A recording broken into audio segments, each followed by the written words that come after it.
Hi everyone, it's Joel and Andy at Codebreak on the Stay Hungry podcast. Today we're going to be talking about getting results from your marketing. What do you actually want from your marketing?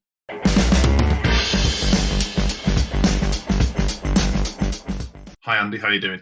Very good, thank you. I have my new cycling shoes, arrived from Italy today, ordered like 2 days ago or something. Oh yeah, did you fall trap to a marketing campaign?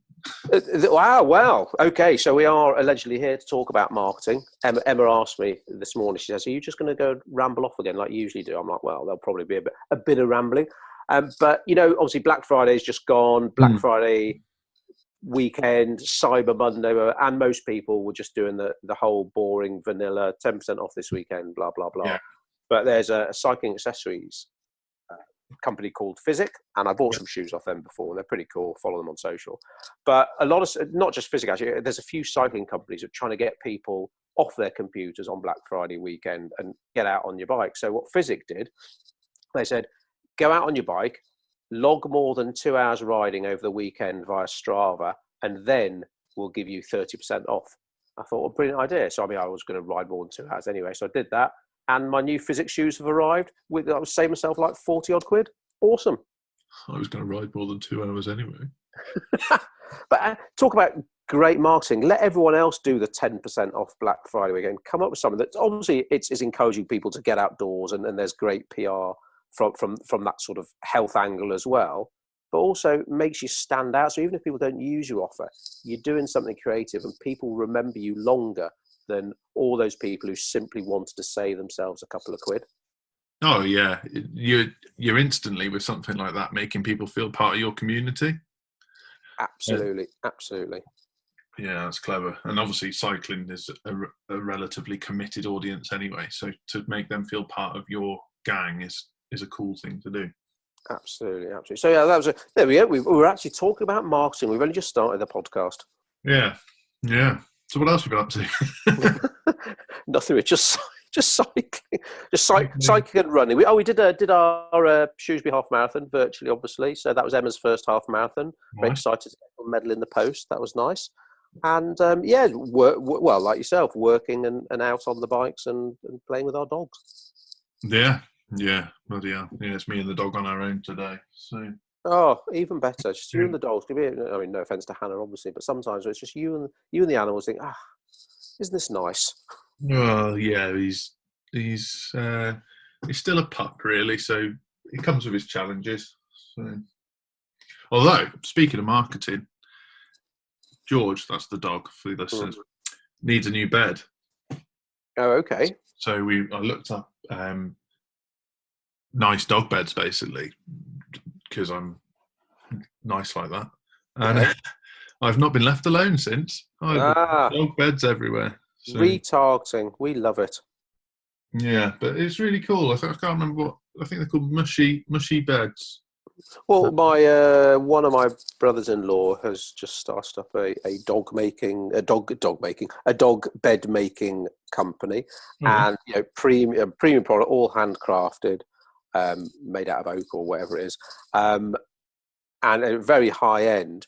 But he's gone in the right market at the right time. People, we know this from the last recession, people always spend money on their animals and their children as well. They're almost like recession proof. There are people out there who would spend a fortune on their animals. Absolutely. And I think this year in particular, although obviously I sympathise there are a lot of people out there struggling, but there's also a lot of people out there that have had nothing to spend their money on. They haven't been able to go out. They haven't been able to go on their normal holiday. And so the chances are that their kids and their pets are going to do quite well this Christmas. Well, I mean, Emma, you know how much she shops online. So she's on first name terms with pretty much all the delivery drivers around here. And they're all saying the same thing, that since the first lockdown, since at the end of March, people are just like spending money left, right and centre. So whether that's wages because they've got nothing else to spend and they can't go out to restaurant stuff, or whether they're spending their furloughing money. He said they're spending like it's going out of fashion. That's why his delivery, all the delivery businesses, they're raking it and they're just driving around all the time. Yeah, people are ordering stuff online. Like Hannah and I aren't huge on going out. We don't go out very often, but we've got friends that go out once or twice a week for food and drinks and stuff. And they're probably saving nearly £1,000 a month just by being not able to go out. So they're going to spend their money on something. Absolutely, absolutely. And no, we're not the marketers out there like some of the others who are just saying how there's a massive opportunity, it's great, blah blah blah. Things are really shit. But the fact is, yes, there is still money out there. It's moving around the economy a lot slower, so you've got to work harder and smarter to get hold of it. But it is still there. So there will be an angle somewhere for many kinds of businesses. Obviously, it's a lot harder for some industries at the moment. But, for some of our clients who are selling products online, goodness me, I mean, you look at the web traffic and stuff, it's just crazy because they've got more of a captive audience. But obviously, accordingly, like with the physics shoes challenge, you've got to cut through the noise. Yeah, I mean, that's so true. We had a little brief chat yesterday about how following the Black Friday weekend, our own ad costs halved. Oh, yeah. Basically, because obviously everyone's put all their eggs in one basket and done huge campaigns from that Friday to that Sunday, and come following Cyber Monday, on the Tuesday, ad prices drop through the floor. But we probably need double the exposure to get the same amount of results, because you're competing with way more people. So it's very interesting. Like the webinar I was watching last night and talking to you about, like what one of the companies we follow, how pretty much for every $50 they spend, they sell one of their $100 products. And it's like most businesses would really struggle to get their heads around that. It's like, hang on, for me to make $100, I've got to spend $50. Now, I'm not saying that kind of ratio is going to work for everyone, but this lady, she just looks at things very black and white. She looks at it as like, well, I'm doubling my money. I've heard her say, she said, if you went up to someone in the street and for every £1 you give me, I'll give you £2 back, they'd rip your arm off. And yes. That, I think it's very difficult that, even our own business, you build a business based on margins and based on expected costs and things like that. And then when someone turns around and says, well, I've essentially built my business remotely on a virtual basis and I can afford to spend 50% of my turnover on marketing. Wow. Yeah, it was very interesting. She's also talking about a collaboration with someone else, and this someone else has always offered information. She's an information sort of provider, information providing business, and she's always provided this information free of charge. Of course, if people want to sign up to a paid for services, they can, but she's got this massive database of people who subscribe for free information. Now, what she's suddenly done, working in collaboration with this other lady, is launch a product at $300. It's like, PDF courses, videos, all this. And the reaction she's found from her database has been very strange. She didn't see it coming at all. That a large percentage of it were almost like outraged that suddenly she's dropped this paid for product. She's like, hang on. We've been getting all your stuff for free. Now you're saying we've got to turn around and pay $300 for something. And she was really caught unawares by that. And it's just, I guess, another reminder that, yes, we all want to be putting content out there that's going to help people and show that we know our stuff. We've also got to remember that if you just give away too much stuff for free, if you tell people exactly how to do everything, when you do want to sort of approach them for a paid for service, you might be skating uphill a bit. Yeah. As Wesley Snipes once said. Yeah. And I think he said motherfucker as well. He did. Yeah. It's what was the phrase? Some motherfuckers are always trying to ice skate uphill. There we go. Was it ice skate, was it? Do you want some good news? They're making Blade 4. Well, they are making a new Blade, but not. Oh, I didn't know that. I was joking. Really? Yeah, with Wesley Snipes? Not with Wesley Snipes. No. Oh, have they confirmed anyone? Yeah. What's the guy called? Don't say The Rock. No, he was the bad guy in Luke Cage, and he won an Oscar for something else as well. Oh. I think his surname's Ali. Oh. Who's playing the Chris Christopherson character? Oh, I don't know, because Whistler's a bit of a different character in the comics to how they portrayed it in the old films. Interesting. Oh, Emma and I finished that Hugh Grant, Nicole Kidman series. The Undoing? By the way. Yeah, so saw that coming a mile off, but it's very good. Do we need to spoiler alert or? No, probably no. I won't give any spoilers out. Unlike Chris Evans on his radio show, who basically told us what happened at the end, so we had to suddenly switch over to like Heart 80s instead. But it was, yeah. I mean, like, do you sometimes think he's with some really cool, engaging series? The last episode always seems to be like a letdown. They didn't tie up the loose ends at all in that series. It was. And really what did her dad do? I was dying to know, because there are bits coming through that he used to be a gangster. Well, yeah, just a badass business person. He was like outside that Spanish guy's house for no reason. Yeah, and then they never explained why Nicole Kidman was crossing that zebra crossing when she was. Yeah, just going for a walk in one of her long coats again. Yeah, and yeah, I don't like sort of loose ends really. And I mean, it was really good. Don't get me wrong. And really enjoyed it, and definitely recommend watching it. But it's a bit like, yeah, I want to know the answers to certain questions, and just when you think, I mean, it's like, right, you did this. I mean, without giving any spoilers away, you're in a room, there's a dead body. The first thing you do isn't go home and sleep with your wife. It's like there's got to be something a bit wrong upstairs if that's your way of dealing with things. It's like, babe, did that set a few alarm bells off there? I think you did just give it away, but what? No, he just went home and shagged his wife. Can you say that now? Made love to, sorry, made love with. Well, you've definitely narrowed it down. There was sex involved between a married couple. I would argue that someone that's done that probably doesn't think logically anyway. Yeah, yeah. It was a bit like, oh, double dipping. That's a bit okay. Anyway. Neither. How do we get onto that? The Undoing or Blade was my good news. That wasn't my good news. Oh, what's the good news apart from Blade 4? Blade started again, I think. Okay. The Stay Hungry podcast now has 4,000 listeners. You're joking. 4,000 listeners. Wow, that's goodness me. I mean, you've had some cracking guests on, haven't you?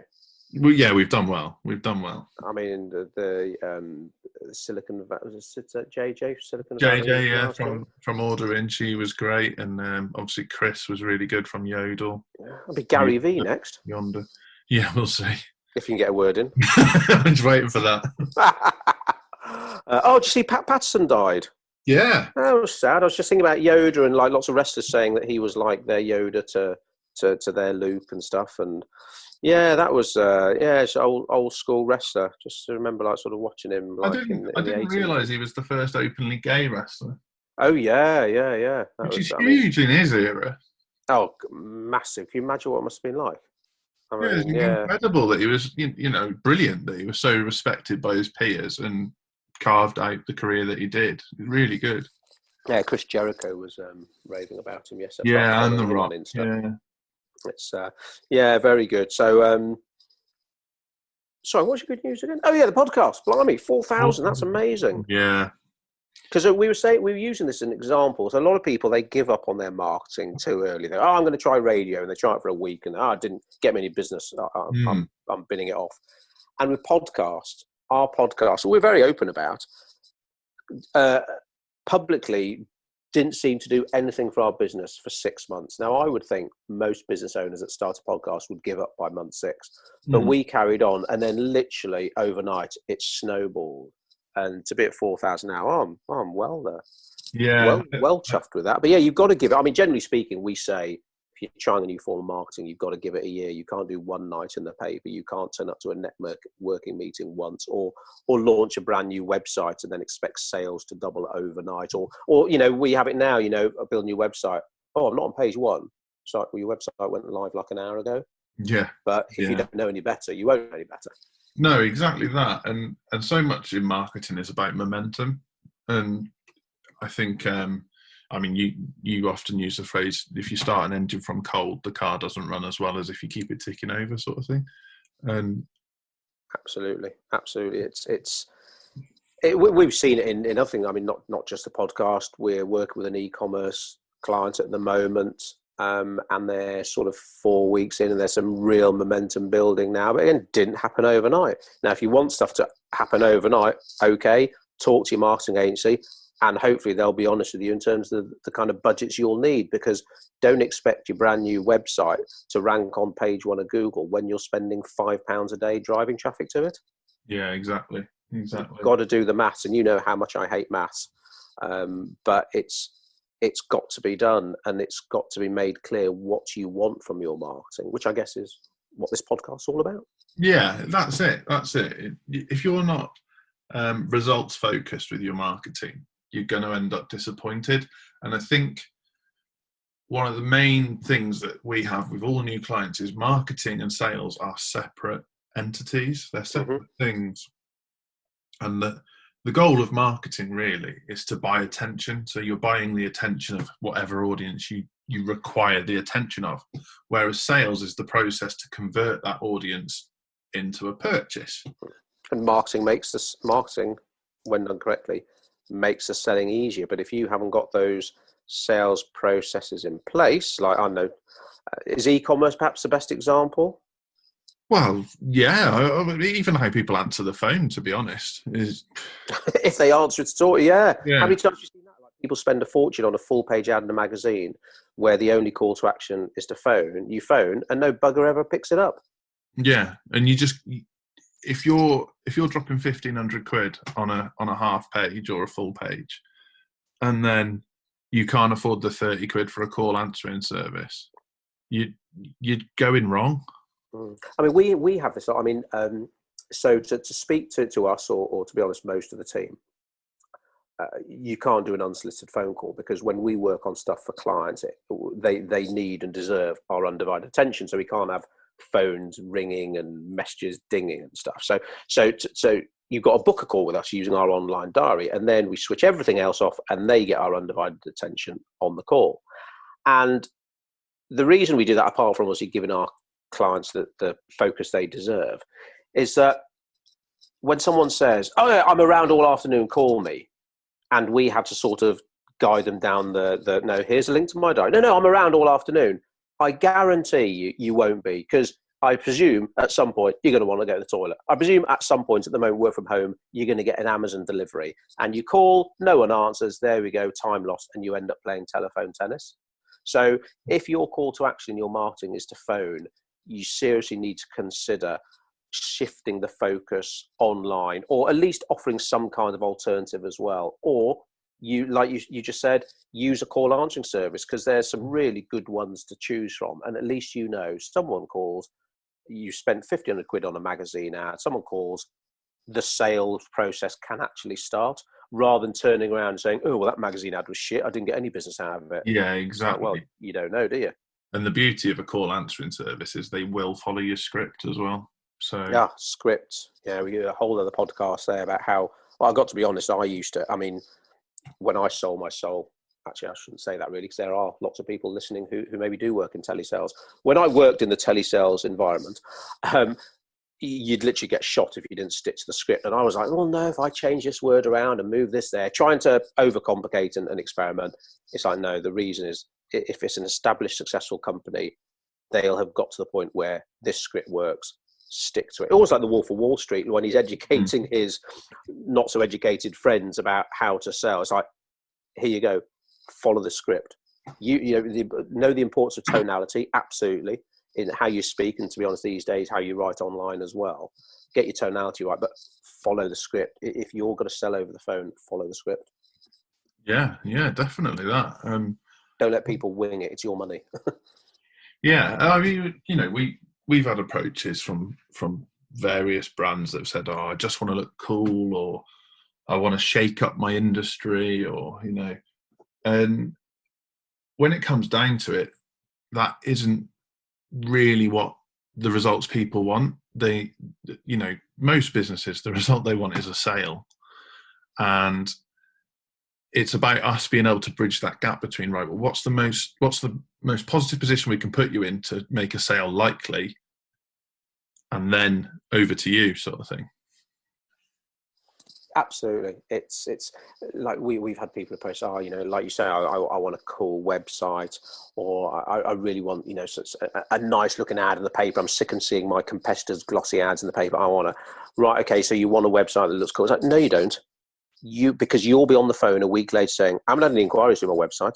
Haven't had any inquiries through my, well, you didn't specify that's what you wanted a new website for.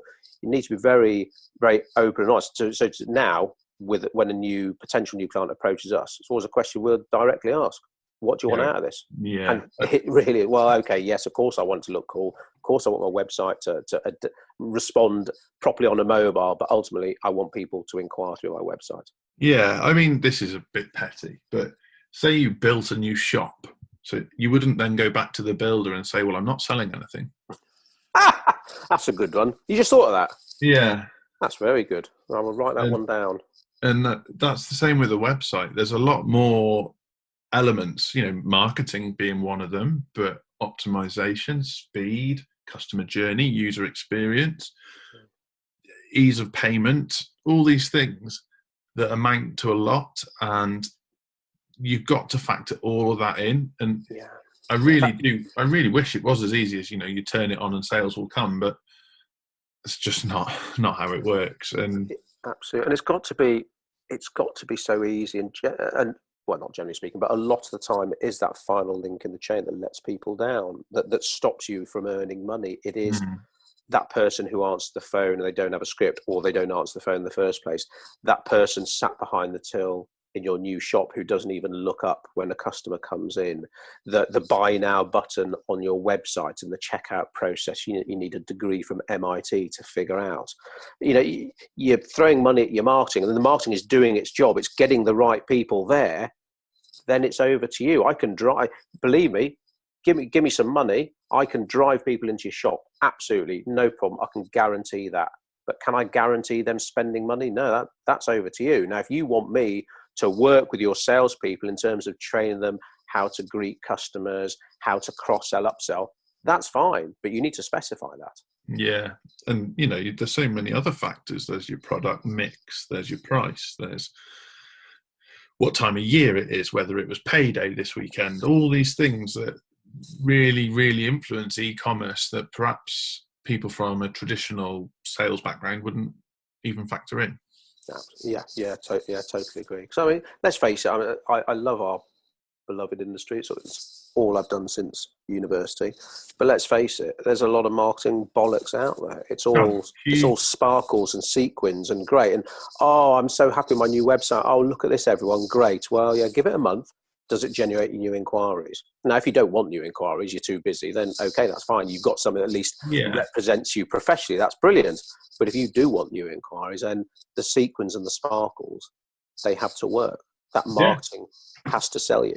Well, I was chatting to an American company on the podcast, maybe a month ago, and they were saying that most of the clients they speak to who are software as a service, so selling subscriptions online, don't expect to break even until year 3. Wow. So years 1 and 2 are as much about brand awareness and getting the product established as they are about sales. I mean, it would be lovely. It would be lovely, of course, the moment you opened your new shop door or turned your new website on, you started making a profit there and then. And of course, that can happen. But some people, you've got to have a plan. Like the amount of businesses we see start up, and obviously lots of businesses are taking lockdown, redundancy, a range of situations to become their own boss and open up their own business. But it needs to be that reality of when you want to be making a profit, and in fact making sure you have got money to invest in your marketing. So if you spend all your money, say, on opening a new shop, and you've got no money left to actually drive the right people in there, well, how are they going to walk in there? Okay, so maybe you can literally go door knocking, go outside, pay your teenage son to walk around with a big golf stand thing saying, new store open this way. You've got to put your time in, put that sweat in. But even if you are going to hustle and call on every favour to get people into your shop because you haven't got any marketing budget, you can't hustle forever, because you'll just keel over, or you'll get to the end of your journey and realised you hated it every bloody step of the journey rather than loving it. Absolutely, Uh, absolutely. And and I it's think hard. It's hard to talk about money because, generally speaking, money is avoided in marketing conversations. But I'm we're a lot conversation. more upfront. Well, yeah, that's it. And any kickoff meeting with a client, really, it's like, okay, how much money do you need to make this work? And sometimes that's going to be a tough conversation because I might turn around and say, I don't think what you're suggesting is possible, and that's And that's a bitter pill to swallow. I mean, something else I was listening to yesterday or the day before about launching a product, and I think it was 500 quid. But within 24 hours of launch, they'd reduced it to 100 quid. They realised, or they thought, actually, we're not selling. We're supposed to be selling like 1,000 of these today, and it hasn't happened at all. And they slashed the price. And oh, so whether that's just totally getting their due diligence wrong or just chitting out too early, but you've got to have a handle on stuff like that. yeah, yeah.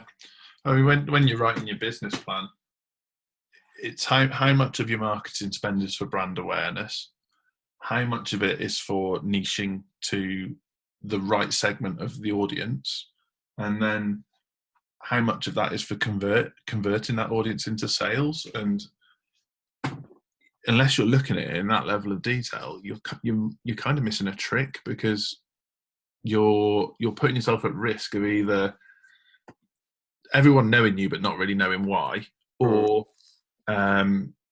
nobody really kind of realizing that the point of purchase is with you as well. Yeah.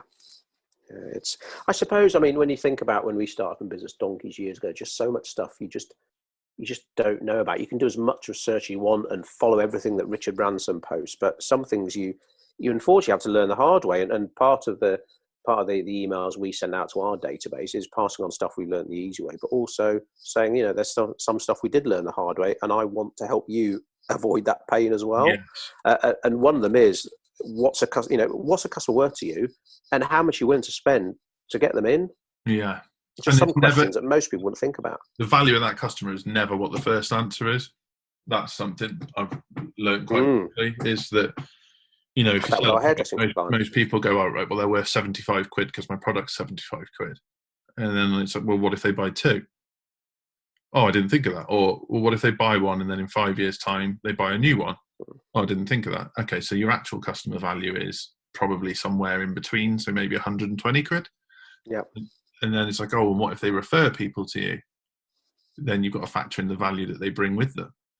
And I mean, it'd be great if that just walked in, wouldn't it? It's like, of course, who wants to spend money? If I can acquire a new customer by not spending any money, that'd be lovely. But generally speaking, it doesn't work like that, and it would probably involve just a lot of effort and time. And of course, you've got to put a monetary value on your time. So if you want to, if for whatever reason I don't know, you don't want to pay a web designer to do a new site, so I'm going to build it myself in Wix or whatever.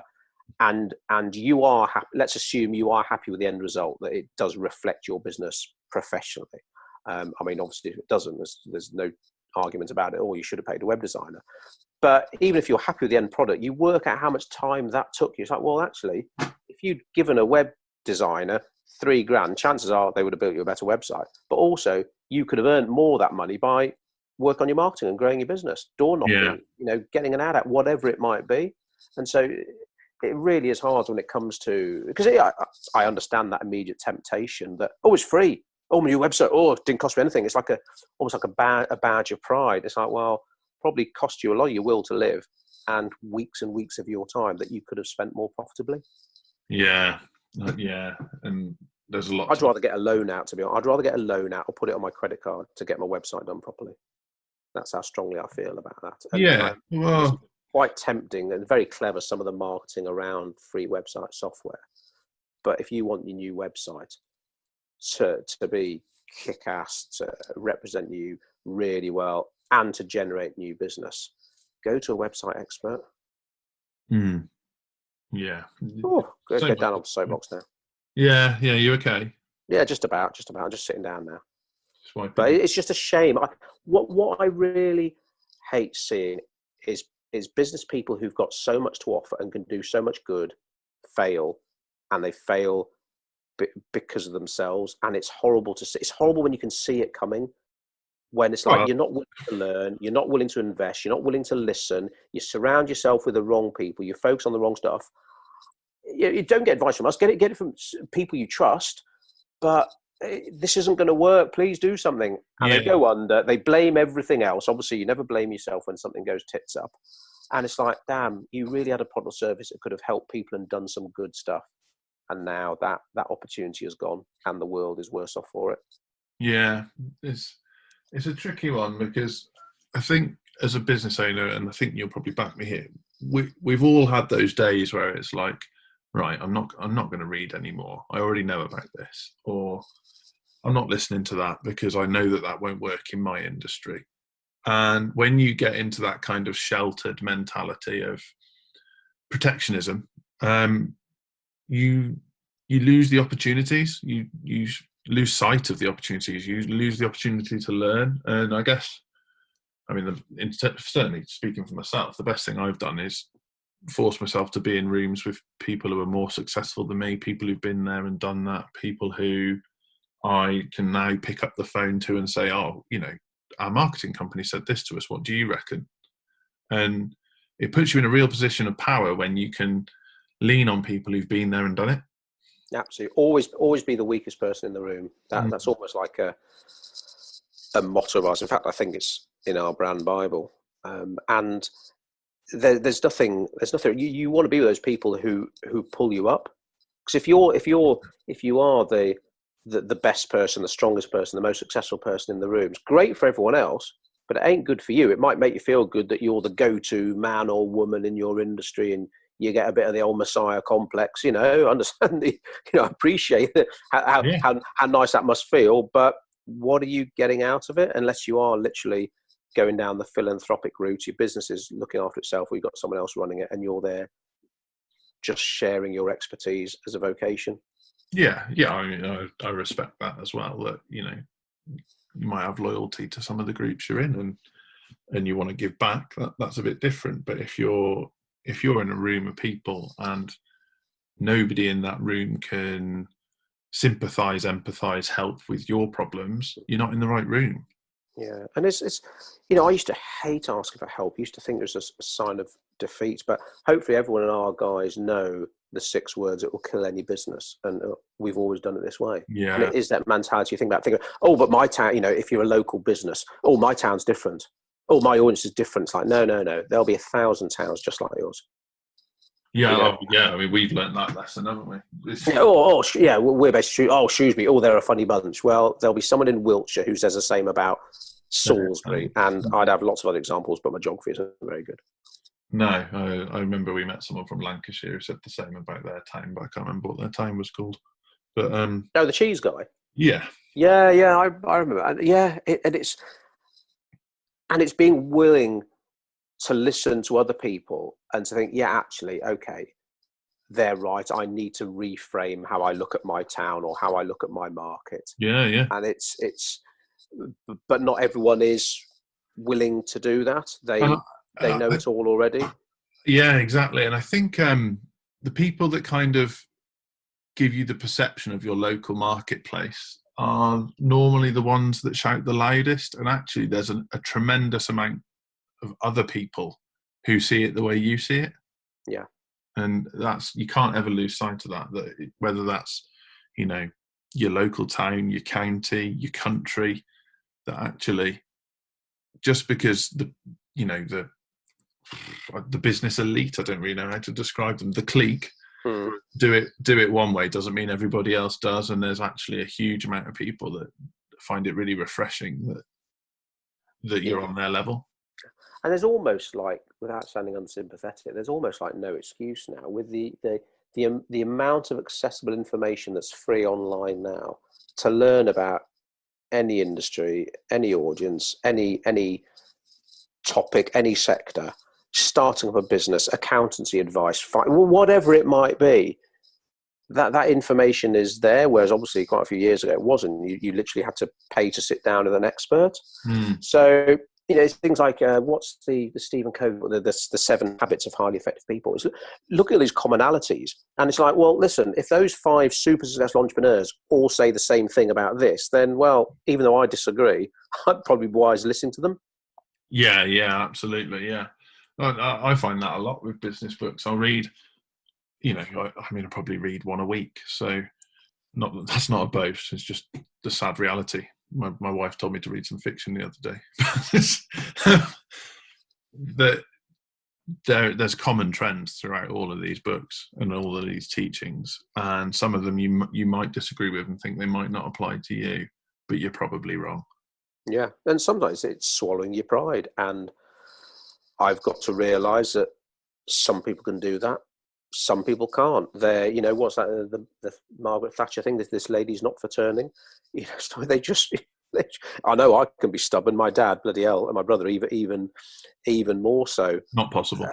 And no, believe me. My dad made me look like a bloody wallflower. No, once his mind was made up, there was no shifting it. And it's like, well, okay, well, Mr. Businessman or woman, you just told me that your business is in trouble. I'm giving you my advice based on my experience, how I think you can best rectify it. And if you're just saying, well, no, my town's different, or no, it's like, well, you need to go to someone else. If you're just looking for someone to agree with you, you're wasting your time, because you're still going to have to pay for that advice, and it's advice that isn't going to bloody help you. Yeah, it's tricky, isn't it, that one? It's hard. So, do you think, sort of, not in conclusion, but ultimately, most people, when they approach a marketing agency or join some kind of marketing community or subscribing to free emails or webinars about marketing, ultimately, pretty much all they want is more new inquiries and better customer retention. Probably, but I think they need to approach those conversations with an open mind, because if you're planning to be in business for the long haul, you better to build slowly with strong foundations than to try and build quickly but not really know where your success came from. Yeah, that's true. And that's, it would be in my interest as the owner of a marketing company to say, give us thousands of pounds a day, we'll get you flying. But that isn't the right thing to do. Sorry, you'll be able to hear one of my dogs kicking off now. The joys of working from home. Generally speaking, with some of our consultancy clients, there's a 3-month initial period, and that month 1 is always like the foundation month. There's certain things we've got to get in place, whether that's more website traffic, getting the pixels firing, or whatever it might be. And then month 2, almost like the real work or results, as far as they're concerned, starts happening. Because, like I say, you can't build a house without getting the foundations secure properly, because they're going to look after you for a long time. Yeah, and there's a lot to be said around that. The marketing automations, the sales automations, the things that you should really get in place. And it's much better to watch your business grow than to worry that you haven't hit that break-even point on day 1. Yeah, and because if you get yourself on a growth curve, you're going to not only hit your break-even point, but you're going to pass it and continue to grow. And that's a really smart conversation to be having with your providers, be that your website provider, your marketing people, your accountant, whoever you're talking to. Oh, we saw it quite recently. It's someone we might go on to work with. I'm not sure yet. And their website was taking, I think, 8 or 9 seconds to load. And it's like, okay, if you want me to advise on your website, get that sorted, and then we'll continue the conversation, because there's absolutely no point me talking about paid for traffic, SEO, user experience, any of that stuff until your bloody website loads quickly. It really, that again, well, maybe just does come back a lot of times to that final link in the chain again. Start with the end in mind. Right, well, I want to get inquiries for it. Okay, well, this is where we need to start. Someone's on their phone trying to access your website because they've clicked on an ad, or they've seen you on Google, or they've seen a bloody ad in the paper, and they're sat there and they won't wait. People won't wait bloody 2 seconds these days. Yeah, exactly that. there's a process with the website. There's obviously launching the website, there's driving traffic to the website, there's monitoring how that traffic behaved on the website, tweaking the website for how that traffic behaved, and then niching down your audience to make sure you're getting more of the right people. And then, right, what point do these people inquire? Because they ain't going to inquire on their first visit. So no, I mean, for us, I don't know how it's reflective of other people in the industry, but I think it's like day 64 or something. yeah, Once they first come into contact with us, that's when they make the decision to get in touch. But I think, again, most people would have given up by sort of day 64. Most people, I'd say most companies probably wouldn't have an ongoing point of contact like that. Like, you know, the worst number in marketing is one, as I pretty much say, every 5 minutes. I think a lot of people still get exposed to a brand just once. You know, that will be changing. But you mentioned at the beginning, didn't you, about getting almost like stalked in a nice way. But yeah. if I check out a brand online now and then don't start seeing ads, straight away I'm like, well, they're not on the ball, are they? Well, yeah, and you can almost tell. You go on some websites, and you can immediately get a feel for, this feels a bit homemade, and rightly or wrongly, that makes me nervous. And then my credit card goes back in my pocket. Especially if you're trying to sell something that ain't cheap. You know, if you sell the cheapest widgets in the world, and that's just okay, you might be able to get away with it. But if we see this often, that people are trying to sell a premium product or service, but spend the least amount of money putting that in front of people. And like you say, if you're trying to sell a premium product and it's a do-it-yourself website that doesn't adapt properly on a mobile, then it's the two don't marry. Yeah. And that's just, well, it just probably sounds like common sense now I'm explaining it, but I wish you could get a marvelous website built for free in 10 minutes, but it usually doesn't work like that. It's like, well, I always talk about that instance. I remember, God, over a decade ago now, meeting this financial advisor. I mean, he was totally up his own arse anyway. It's a networking do. And his whole 1 minute pitch about how he only wants to work with high net worth individuals. So basically, if you don't know any multimillionaires, fuck off. And then he gave me his business card at the end, and it was the cheapest business card I've ever seen. He'd either moved offices or got a new phone number, because in Biro, he'd crossed off the phone number on his business card and wrote in Biro his new number. It's like, oh my God, I'm really going to trust you with my parents' financial security, aren't I? And I just couldn't compute how he'd ever, well, he's not in business anymore, I know that. And it's so strange. You've got to be willing to invest. And I think this year, investing in your business, investing in your marketing is something we've talked about numerous times. You want a new customer, the average lifetime value is £1,000. Are you willing to invest £100 into getting them on board? Yeah. It's an investment. And some investments won't work. You know, are you okay with that? There are never any guarantees. But if you do your research, work with the right people, you'll make more good investments than bad ones, which means you'll be more profitable than you would have been before. Yeah, exactly that. It's a good place to start. Almost like I had that written down. I haven't, I assure you. So what nuggets of knowledge will you bring us next time, Andy? I dread to think. I'll probably say the worst number in marketing is one. I'll probably mention that again. Yeah. What are the cliches do you say? Talk cliches till the cows come home. I say that a lot, don't I? Right. Need to think for new analogy, really. But yeah, that I mean, what's your key takeaways from today, Joel? I think you've got to be focused on your results, but that doesn't mean that your results are going to come on day one.